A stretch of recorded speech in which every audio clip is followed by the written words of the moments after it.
friends, welcome back to my channel. Today's video is going to be a cozy bookstore book shopping video. I'm super excited about this. Basically, the backstory is that somebody sued my college and they won, and I got $400 from the settlement. So I decided, instead of putting that money into savings, to treat myself and do a book shopping spree. There are a couple books I've added in here that I bought over the past few months, so this is kind of like a collective book haul. I will let you know where I got all these books, but before we get into the book haul, let's come back to Maya from a couple weeks ago when she's going book shopping. Hi guys, so the first bookstore that we're gonna visit in today's video is Barnes & Noble, obviously. I have been here twice already in the last 3 days, so I'm excited to go again. But like I said, I have a bit of a big budget for this book shopping video, so I'm probably gonna get a few books here. I put a bunch of books in my Amazon cart, and I would prefer to buy books locally for many reasons. There's some that are gonna be way cheaper if I order them online, so yeah, we'll see what I find at Barnes & Noble. I'm probably gonna get somewhere between 2 and 4 books. I'm thinking like a couple that are the buy one get one half off. Anyway, it's raining right now. Didn't want to leave the house because it's like 8 o'clock, but also I feel like the rainy vibes are perfect for going to the bookstore. So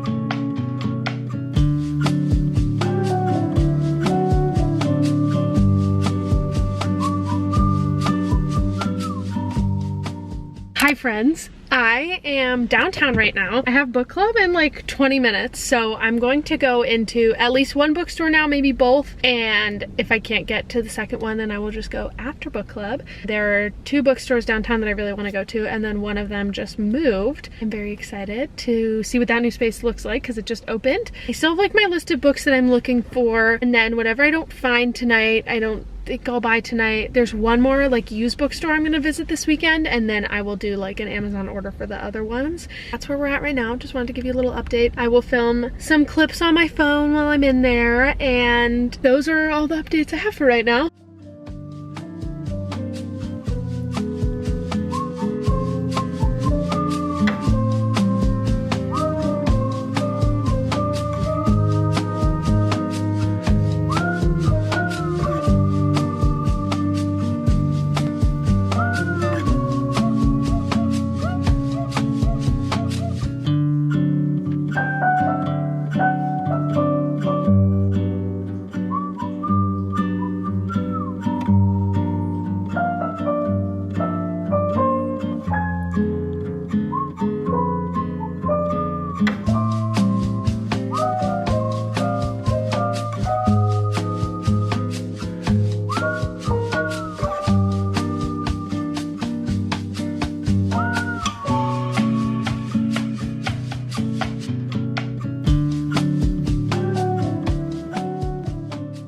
Alright, like you saw, I got books at Barnes & Noble. I went to Goodwill. I went to the Goodwills near me, but I only got books at one of them. I went to a used bookstore downtown that I love, which is like, it's one of my favorite places ever, but found a book there. And then I ordered books online. I ordered a few from Amazon, and then I ordered a bunch from Thrift Books, which just came in the mail, so I'm very excited about that. As you can see, my bookshelf behind me is kind of toppling over because I took a bunch of books off of it to film this. But I've got all my books here. We're gonna do a little bit of an unboxing of the books I got from Thrift Books, which I'm very excited about.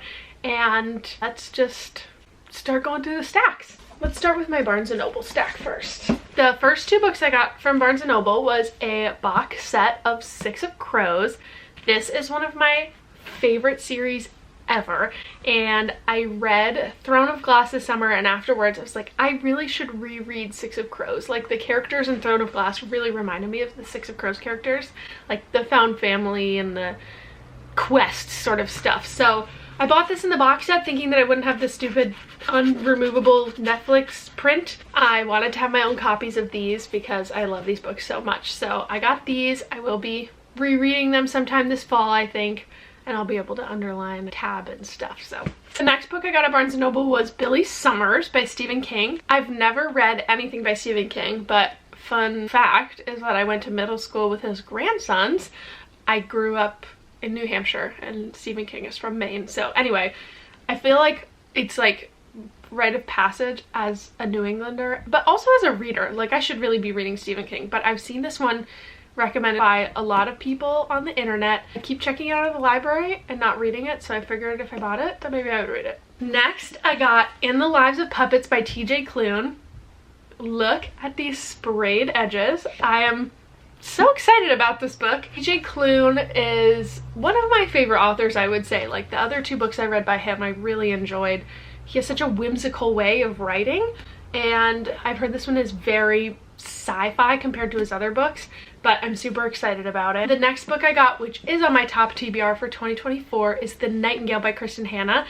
I've heard such wonderful things about this book for years and years and years now. I love historical fiction. I've never read Kristen Hanna, so I'm excited to dive into this one and then read some more Kristen Hanna, but I knew that this would be a book that I wanted to own. And also on that subject, I feel like I am not a huge book buyer. Like, this is a crazy amount of books for me to buy at one time. I've never bought this many books at one time in my life before. I usually like find books in little free libraries. I'll buy books here and there if it's a book that I know I really will love and like want to underline and stuff, but I'm a big library user.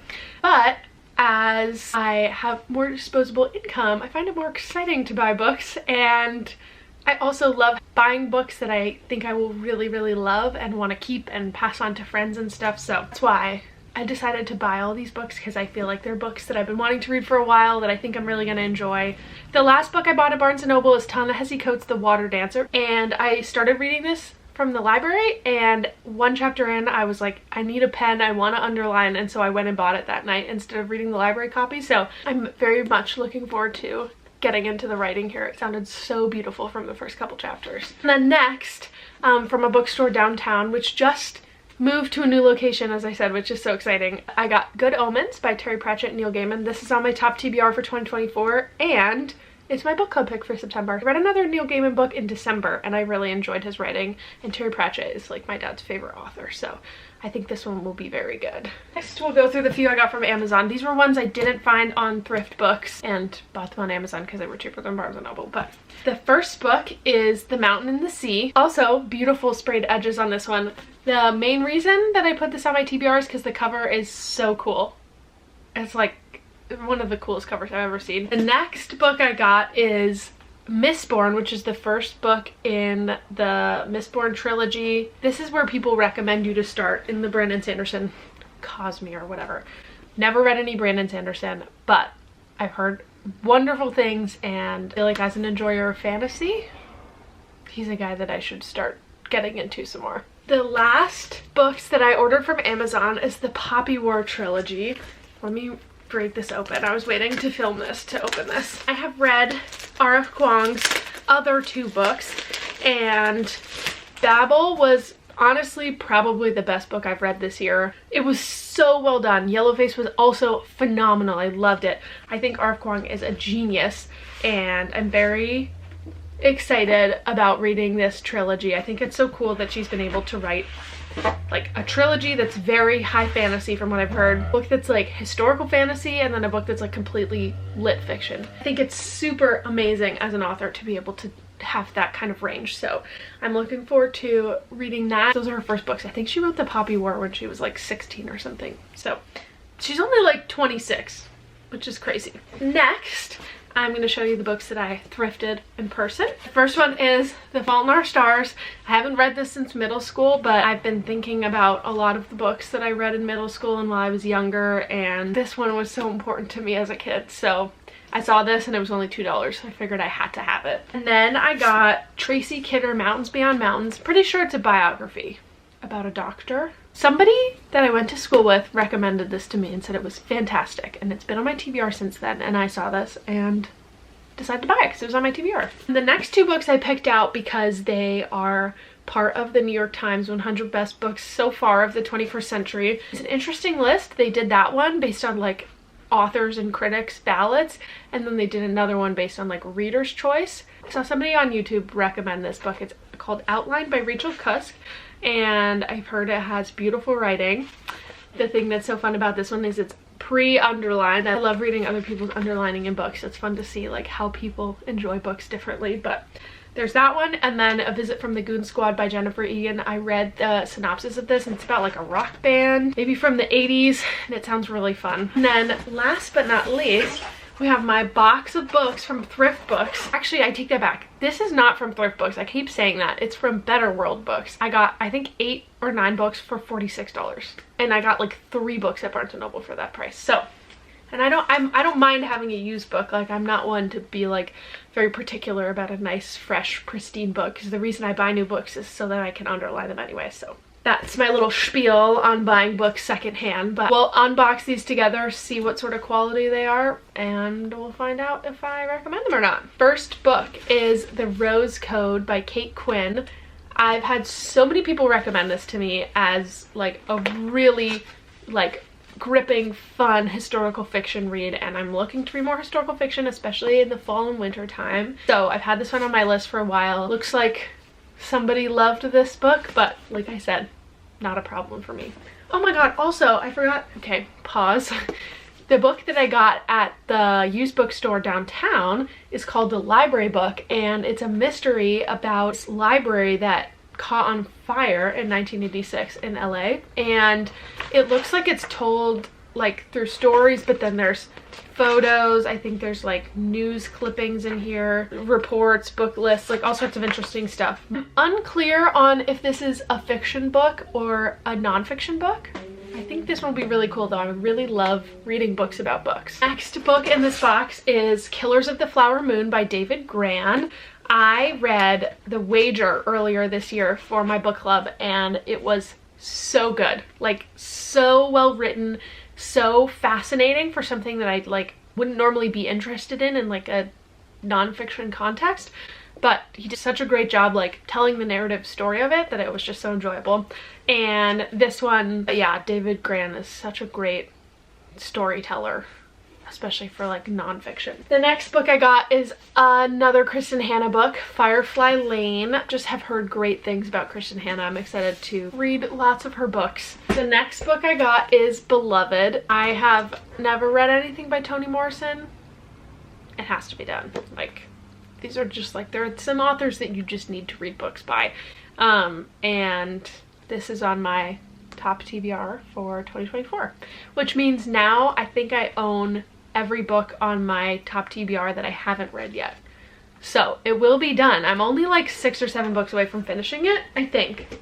I definitely a small enough amount that I will have read all 24 of them by the end of the year, which is very exciting. Next, I got Book Lovers. I loved this book, and I wanted to reread it this summer, but it was only $5, so I figured I would get it, and then probably I'll reread it next summer. Emily Henry is one of my favorite authors. She's like one of the very few authors that I've read romance from that I actually find enjoyable. But of her books, I've been rating them higher and higher since I read Book Lovers, but I think that if I went back and reread this one, it would probably be my favorite. So I feel like I need to reread it.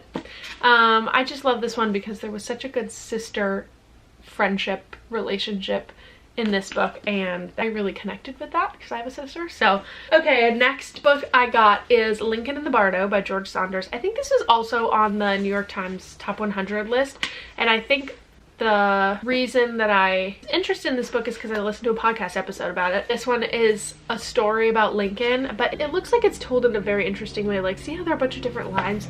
I'm not entirely sure. Very intrigued, and the cover looks so cool. So, okay, last book of the haul is A Gentleman in Moscow by Amor Towles. This is a book, another historical fiction book that I have not read. My mom has told me this is like one of her favorite books ever. She's actually reading one of his newer books for her book club this month, and she said she's loving it. So I would like to start at the beginning with him, read this one, and then I'll read some of his newer ones. But yeah, as you can tell, I've got a little bit of a historical fiction theme going on here. I think this one is going to be really good, and it seems like a good fall winter vibe. So those are all of the books that I bought for the fall and winter. I can't believe I bought so many books. Like I said, this is so unusual for me, but it gave me lots of endorphins. So may have to start a sinking fund for books so I can go book shopping more often. But definitely will be using Better World Books or thrift books more often. I will link down below my Goodreads where you can find all of my regular updates on reading, my Instagram and TikTok if you want to follow me on there. And I will see you guys in the next video. Bye, friends.